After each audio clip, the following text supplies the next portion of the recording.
Assalamualaikum warahmatullahi wabarakatuh. Perkenalkan, nama saya Rahmatullah Syarifuddin, NIM 13121000267. Saya dari Fakultas Hukum Universitas 17 Agustus 1945 Surabaya. Di sini saya akan menganalisa kasus terkait pengamatan sidang dari mata kuliah PLKH Litigasi Pidana. Untuk perkaranya yaitu tentang penggelapan. Untuk nomor surat pelimpahannya B.889 garing 5.5.10.3 garing EOH.2 garing 08 garing 2023. Jenis perkaranya yaitu penggelapan, nomor perkara 1860 garing pidana TTB garing 2003 garing PNSB.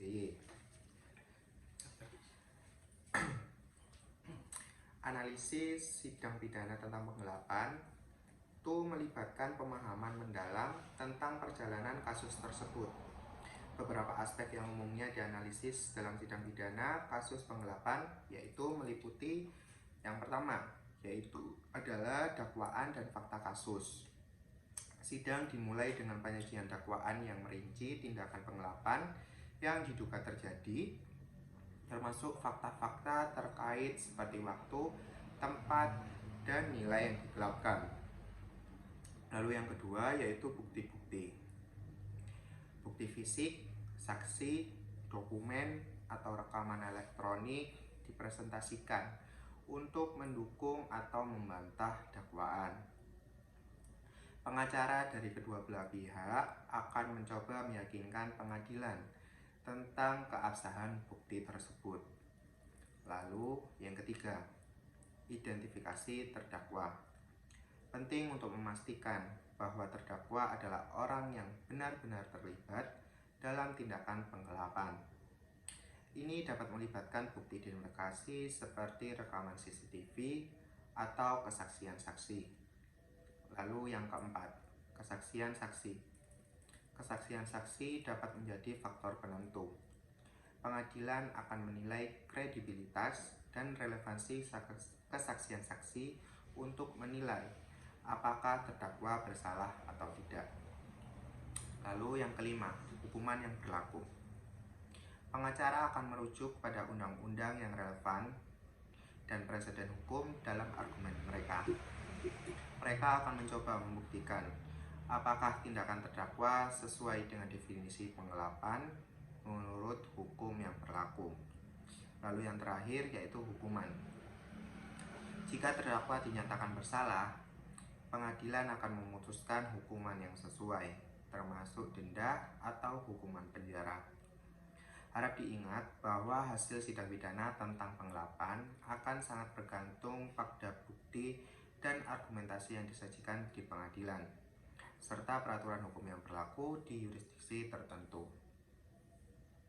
Dari pengamatan sidang pertama, kedua, dan ketiga, kami mendapatkan analisa seperti berikut. Fakta-fakta pokok yang terjadi adalah berawal pada sekitar tahun 2005 saat saksi Willianto sebagai pelapor mendirikan PT Karya Jaya Samudra yang bergerak dalam bidang usaha perkapalan yang kemudian mengangkat terdakwa Santosa alias Santosa Kang, anak dari Gunawan, menjadi direktur utama yang mempunyai tugas dan tanggung jawab mengkoordinasikan, mengawasi, serta memimpin manajemen perseroan dan memastikan semua kegiatan usaha perseroan dijalankan dengan visi, misi, dan nilai perseroan. Mengawasi dan menelaah manajemen risiko, sistem pengandalan internal perseroan, tata kelola perusahaan untuk kepentingan pemegang saham minoritas, dan pemangku kepentingan lainnya.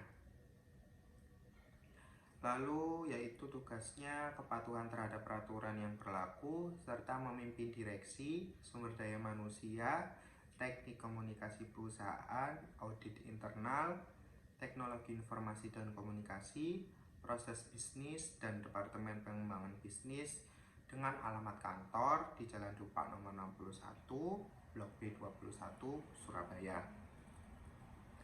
Lalu pada hari Selasa, tanggal 17 Oktober 2023, tepatnya di sidang ketiga, saksi bernama Willianto membenarkan terkait barang bukti, yaitu berupa satu bendel BPKB asli nomor L strip 0844 5292, yaitu mobil Toyota Land Cruiser tahun 2008 warna silver, nomor rangka U2J 2004020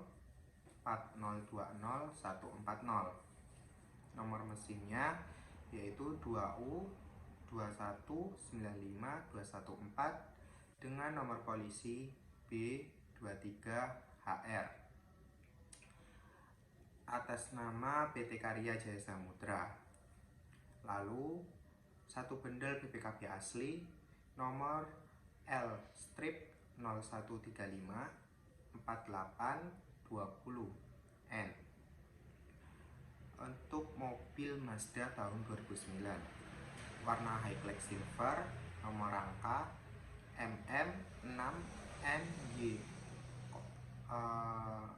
0 W490836844. Nomor mesinnya yaitu WLAT 1110693. Nomor polisi yaitu KT 8527 LK. AN PT Karya Jaya Samudra 1. Lalu ada satu bendel BPKB asli nomor D 8589668G, yaitu untuk mobil Toyota Innova tahun 2005 warna silver dengan nomor rangka MHFX S42G 452504111, nomor mesin 2K D9574903, nomor polisi B1084 OJ. AN Andriani Saputra, salinan asli surat kuasa pendebetan rekening SKPRB yang digunakan oleh saudari Anissa untuk meyakinkan para nasabah dalam keikutsertaan investasi fiktif. Lalu ada satu bendel BPKB asli nomor F89 11983 untuk mobil Toyota Alphard tahun 2009 warna silver,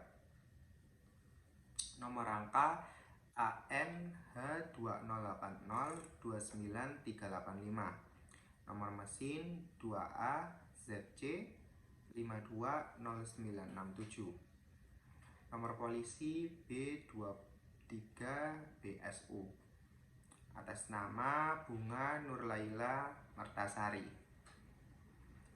Lalu ada satu bendel salinan legalisir akta pendirian PT Karya Jaya Samudra 84 tanggal 18 Januari 2005 di notaris Noor Irawati SH, berkedudukan di Surabaya dan disahkan oleh Kemenhumkam nomor C-11290 HT.01.01 tahun 2005. Lalu ada satu bendel salinan legalisir akta nomor 22 tanggal 13 April 2020 di hadapan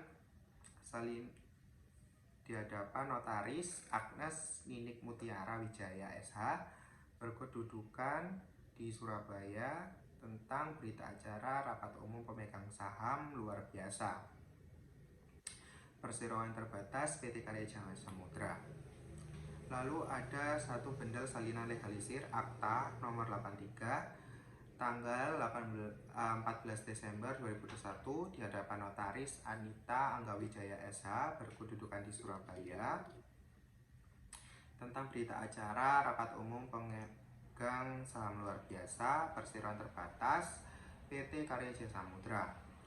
Lalu ada satu bendel salinan legalisir asli hasil audit laporan kompilasi praktisi PT Karya Jaya Samudra sejak tanggal 31 Agustus 2019 sampai dengan 15 September 2021 yang dilakukan oleh KAP DRS Basri Haryo Sumatro MSI AK dan rekan lembar asli hasil meeting atau kesepakatan bersama tertanggal 4 September 2019. Satu unit mobil merek Mazda tahun 2009 warna Highclass Silver nomor rangka MM6Y N 0W490836844, nomor mesin WLAT 1110693, nomor polisi KT 8527LK, atas nama PT Karya Jaya Samudra beserta STNK Toyota Land Cruiser tahun 2008 warna silver, nomor rangka U2J 20040202140, nomor mesin 2U2195214, nomor polisi B23HR, atas nama PT Karya Jaya Samudra Toyota Alphard tahun 2009 warna silver, nomor rangka ANH208029J85. Dari pengamatan sidang tersebut menghasilkan dakwaan bahwa ia terdakwa Santosa alias Santosa Kang anak dari Gunawan pada hari dan tanggal yang tidak dapat diingat lagi dengan pasti pada bulan Februari 2022 atau setidak-tidaknya pada waktu lain dalam tahun 2022 bertempat di Villa Bukit Indah AAL 69 RT 003 RW 006 Kelurahan atau Desa Lidawitan, Kecamatan Lakar Santri, Kota Surabaya, atau setidak-tidaknya pada suatu tempat dalam daerah hukum Pengadilan Negeri Surabaya dengan sengaja dan melawan hukum memiliki barang sesuatu yang seluruhnya atau sebagian adalah kepunyaan orang lain, tetapi yang ada dalam kekuasaannya bukan karena kejahatan yang dilakukan terdakwa dengan cara yang ada dalam laporan sidang perkara. Akibat perbuatan terdakwa, pihak PT Karya Jaya Samudra mengalami kerugian senilai kurang lebih dari 1.788.690.075 rupiah, atau setidaknya sejumlah itu pada perbuatan terdakwa sebagaimana diatur dan diancam pidana dalam pasal 372 KUH Pidana. Demikian dakwaan JPU. Dari hasil analisa terkait pengamatan sidang oleh saya dan kelompok saya, itu saja yang saya bisa sampaikan. Kurang lebihnya mohon dimaafkan. Saya pamit undur diri. Wassalamualaikum warahmatullahi wabarakatuh.